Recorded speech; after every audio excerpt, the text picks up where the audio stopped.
Bonjour et bienvenue dans ma nouvelle vidéo. Aujourd'hui, je vais vous parler du château de Blandy-les-Tours.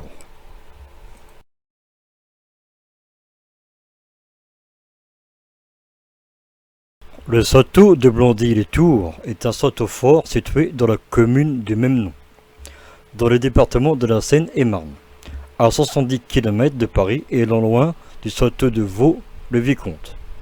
Cet édifice est construit entre le XIIIe siècle et la moitié du XIVe siècle. D'un simple manoir fortifié au château fort de la guerre de Cent Ans, du château résidentiel à la ferme des Tours, le château de Blandy-les-Tours a connu une longue histoire, a été la propriété de familles prestigieuses. Acquis en 1992 par le conseil départemental de la Seine-et-Marne, il fait l'objet de campagnes de restauration et de fouilles archéologiques à sa réouverture en 2007. Ce château engage désormais un dialogue permanent entre le patrimoine et la création artistique.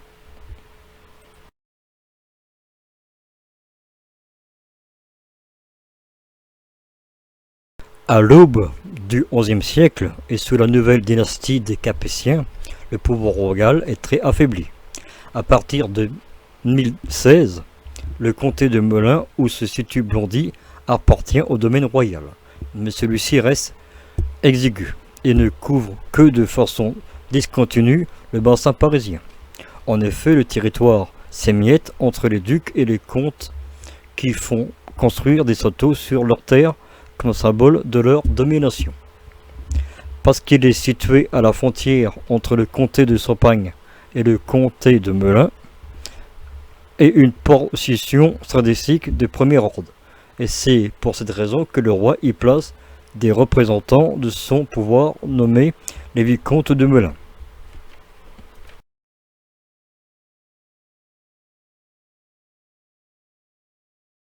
Les vicomtes Guillaume II et Adam III de Melun, descendants directs d'Adam II de Melun, compagnons d'armes de Philippe d'Auguste à Boveline, seraient les bâtisseurs du château dès 1220.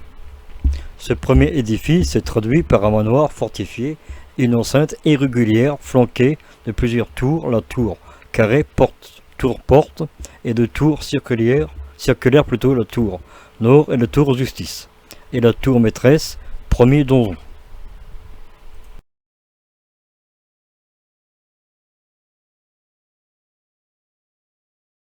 Au XIVe siècle, pendant la guerre de Cent Ans, et grâce à des amendements successifs des rois Charles V et Charles VI, les comtes de Tancarville, Jean II et Guillaume IV réalisent les aménagements du château fort. Les subventions royales accordées par ces amendements à partir de 1370 sont très élevées. Le château est fortement modifié avec de nouvelles fortifications et structures de défense. Le fossé est agrandi. Une nouvelle porte-tour, plutôt tour-porte avec pont-levis à flèche et percée dans le mur d'enceinte. Trois grosses tours rondes sont édifiées. La tour des gardes, le nouveau donjon et la tour des arcieux. Un sommet de ronde est construit en haut des courtines.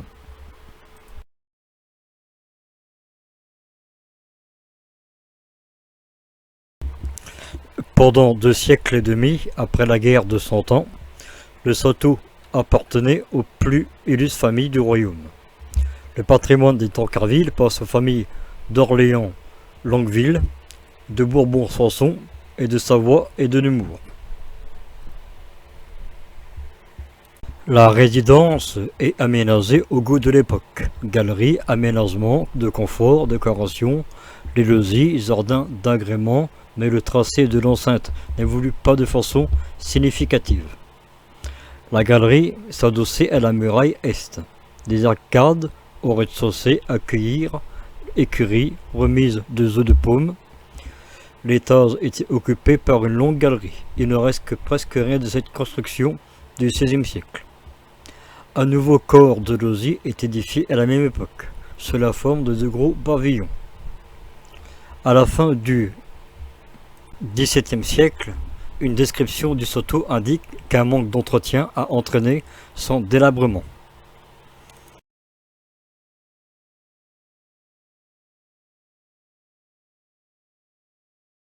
Le XVIIIe siècle marque un tournant majeur de l'histoire de Blandit, cristallisé autour d'un personnage, le maréchal Claude Louis-Hector de Villaret, 1652-1734. Ce dernier, élevé au rang de duc en 1705, et devant acquitter des terres pour légitimer l'accès à ce nouveau rang. Acheté à l'héritier de la diocèse de Nemours, le comté de Melun. La seigneurie de Blandit, son nouveau titre, est alors acheté aux terres de Vaux-le-Vicomte, dont il acquiert le château de la même année. Plutôt la même année.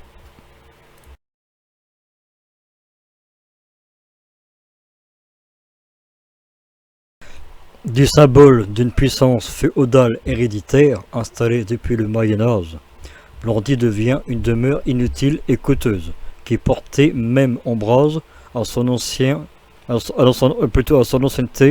et à l'identité nouvelle, et voisine du maréchal. Dès 1707, le maréchal transforme le château de Blandit en une simple ferme agricole. De nombreux bâtiments intérieurs sont modifiés et ou détruits pour satisfaire cette nouvelle fonction. Aussi, ils ont fait retirer les toitures des tours du château, éventrer la porte d'entrée, combler le fossé.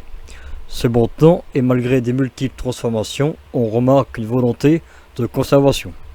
La vente de pierre aurait pu rapporter beaucoup au maréchal de Villars, décrit à son époque comme un personnage pingre.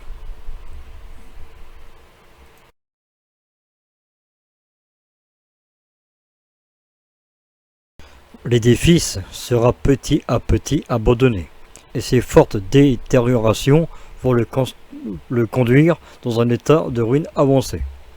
Néanmoins, ce changement radical de fonction a permis de sauvegarder l'édifice pendant la période révolutionnaire.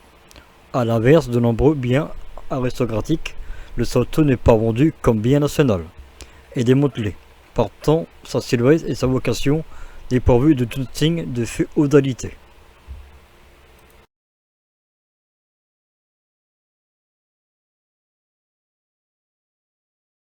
À la fin du XIXe siècle, qu'il entame sa plus grande période de déconstruction. Resté au compte de Soiseul-Pralin par la commune en 1883, il fut classé en 1889 au titre des monuments historiques. Le classement de cette époque souligne la volonté de conserver l'édifice et de démontrer également une volonté décadique. Cependant, les logis seigneuriaux ne sont pas datés de l'époque médiévale, ont été détruits dans les années 1880, car ils menaçaient de s'écrouler et de dévaloriser l'ensemble de la forteresse.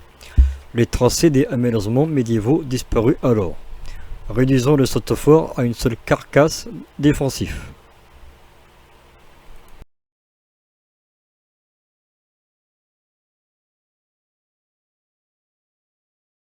L'ensemble de l'édifice est resté dans un état de ruine jusqu'à susciter l'intérêt des bénévoles.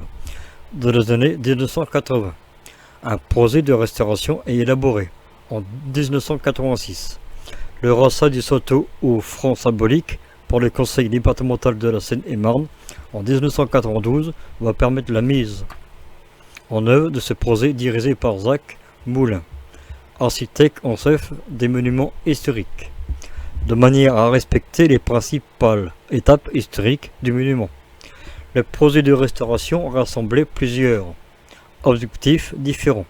Le premier d'entre eux consistait à dégager et de remettre en état les structures médiévales de l'enceinte. Cependant, pour ne pas réduire le château à des dispositions médiévales, dont beaucoup restaient incertaines, les toitures des tours et des fossés ont été restituées dans l'état où ils ne pouvaient être à la fin du XVIe siècle. En dernier lieu, les parapets du chemin de ronde qui n'étaient pas connus avec exactitude ont été conservés dans un état semi-ruiné. Rappelons le souvenir des 250 ans d'abandon que le château avait connu.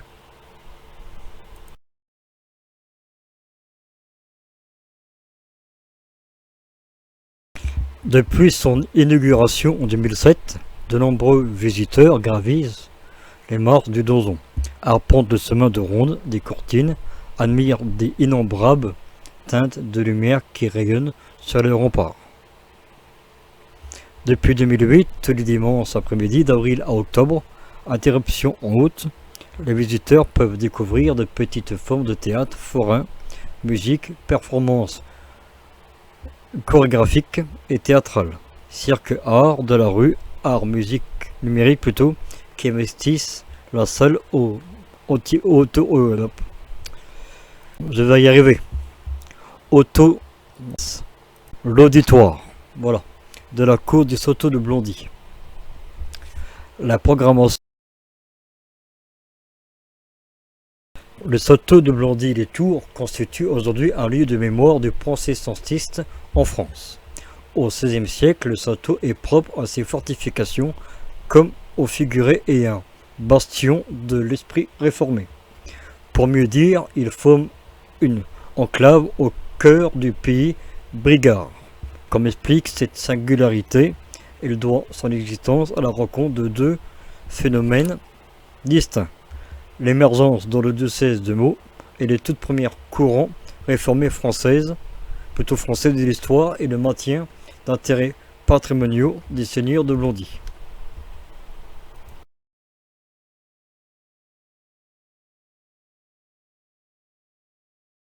Dans la vicomté de Melun, les seigneurs de Blondy règlent le devenir de leur famille par les alliances. Nombre de la famille royale est le petit-fils d'Hunois, le compagnon d'armes de Jeanne d'Arc. Louis Ier d'Orléans, Longueville, se marie avec Jeanne de Hausberg, marquise de Rodelin, en Brisgau. Je ne sais même pas si c'est vraiment comme ça que ça se prononce. Au sud de Brade. La famille de la marquise de Hausberg conclut cette alliance. Pour les raisons patrimoniales, car elle possède quelques terres du duché de Bourgogne, ainsi que le comté de Neufchâtel, en Suisse.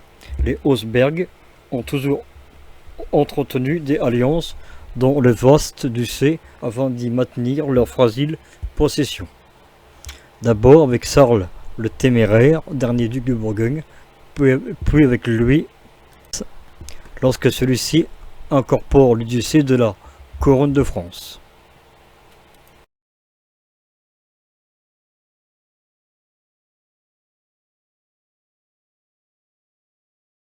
Le mariage de Jeanne de Auxberg avec un Orléans-Longueville participe à cette politique matrimoniale. Il s'agit en effet de s'allier à la maison royale de France, nouvelle propriétaire du duché, en contractant un mariage avec un prince de sang issu de cette maison, ce mariage naissant 3 garçons, dont les 2 premiers meurent jeunes. Le dernier de la fratrie, François d'Orléans-Longueville, se marie en 1536 à Jacqueline de Rohan. À la mort de cette dernière, la Confédération suisse tente de soustraire la principauté de Neufchâtel à l'héritage familial. Curatrice de son fils, Léonore Jacqueline de Rohan se rend en Suisse pour faire valoir ses droits. Là-bas, vers la fin des années 1550, au contact des réformateurs Guillaume Farel et son disciple Jean Calvin, qu'elle embrasse la religion réformée. Jacqueline de Rohan fait alors le Soto de Blondy un refuge protestant, sans toutefois que les habitants du village soient obligés de changer de religion. Durant la première guerre civile consécutive à la provocation du massacre de Vassy-Coligny, rallié à Meaux, en première prise d'armes du prince Louis Ier de Condé qui prendra Orléans par surprise. Beaucoup de Huguenots trouvent alors refuge malgré les dangers du Soto de Blondy. Une lettre de Clavine, datée de 1563, lui rend honneur.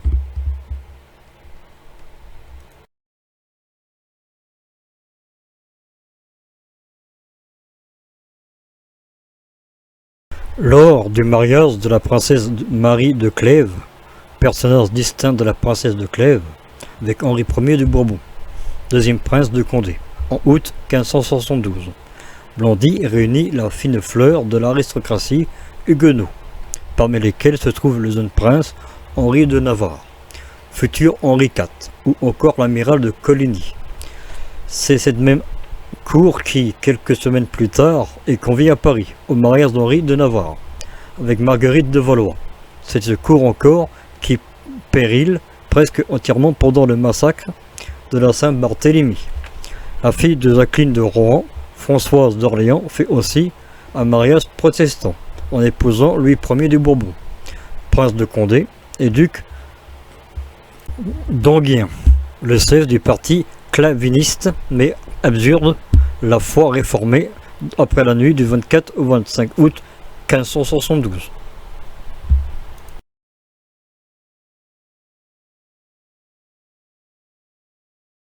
Les sources renseignant sur les aspects de la vie quotidienne dans le château ne sont pas si nombreuses pour qu'elles puissent être négligées.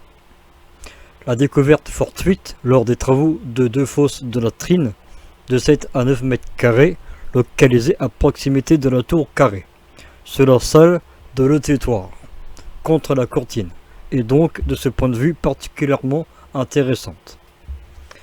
Édifiée en modelon de meulière et de grès lisse de sable, plutôt lié de sable et de seau, les fosses de latrines sont voûtées et séparées par un mur de 0,3 m d'épaisseur. Les sièges de latrines étaient de grosses dalles de grès situées au-dessus. Les fouilles archéologiques menées en 1996 et 1998 ont apporté de nombreuses informations sur la vie quotidienne du château. Des analyses cartographiques, paristotographiques, palinographiques et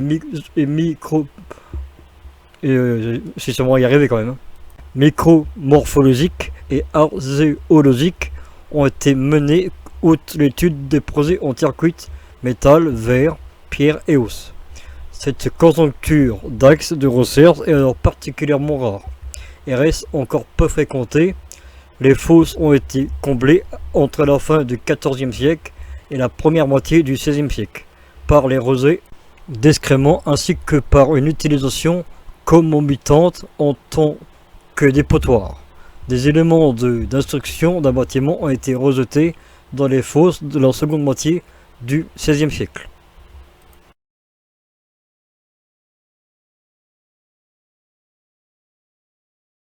Les études mettent en évidence une alimentation choisie, typique d'une classe sociale privilégiée. La céréale la plus consommée est le froment. Il sert à l'élaboration de pain, de bouillis, de grumeaux et de potargés et de bourrées. Le seigle a également été relevé ainsi que l'avoine et l'orge, qui sont sans doute à mettre en relation avec l'alimentation des chevaux et des chiens. Le pourpier fut sans doute utilisé autant que légume.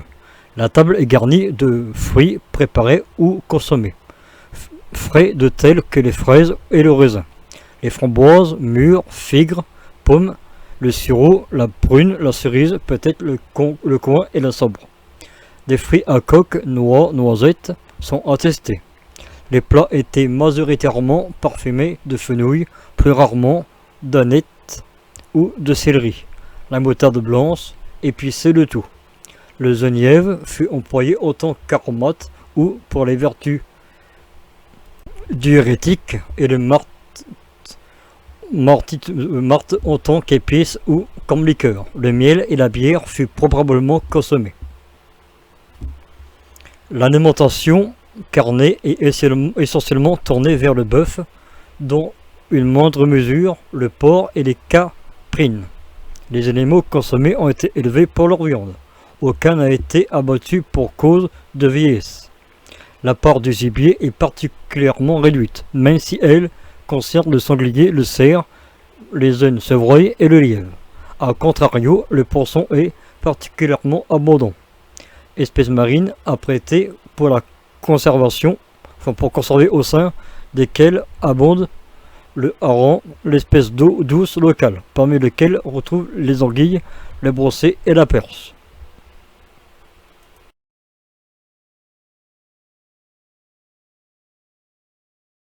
Une pratique hygiénique a pu être mise en évidence, celle de congés d'herbes de prairies, certaines orandantes et spécifiquement cultivées à cette fin. jetés sur les sols ou dans les latrines à des fins d'assainissement. La céramique mise au jour dans les latrines avant toute utilitaire et produit de les environs de Paris, de la vaisselle de table, pincée, gobelets, coupelles, biberons, etc. ou de transport, gourdes, de la vaisselle de cuisine, coquemars, marmites et crémeuses, etc. Des objets domestiques tels qu'une lampe à huile, une chaufferette, de possibles éléments de céramique de poêle, d'arbalète. Non, c'est même pas ça, c'est même pas l'arbalète. Je me suis trompé. C'est albarelle, plutôt. Une sorte de flacon pharmaceutique, des verres à boire de grande qualité complétant le service de table. Le mobilier métallique concerne avant tout l'habillement, certaines pièces ayant pu être perdues lors de l'usage des latrines. Le reste du mobilier est essentiellement relatif à la serrurerie et à l'ameublement en bois, mais il se trouve aussi les objets appartenant à la cuisine, des couteaux ou arseneurs au chevaux, fer à soie, étrier, boucle plutôt. Quelques fragments de verre à vitre, parfois colorés et figurant des motifs géométriques ou vitaux sont signalés.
Merci d'avoir regardé les vidéos. Si la vidéo vous a plu, mettez un j'aime, partagez, abonnez-vous et à bientôt pour de nouvelles découvertes sur les histoires des sites archéologiques. À bientôt.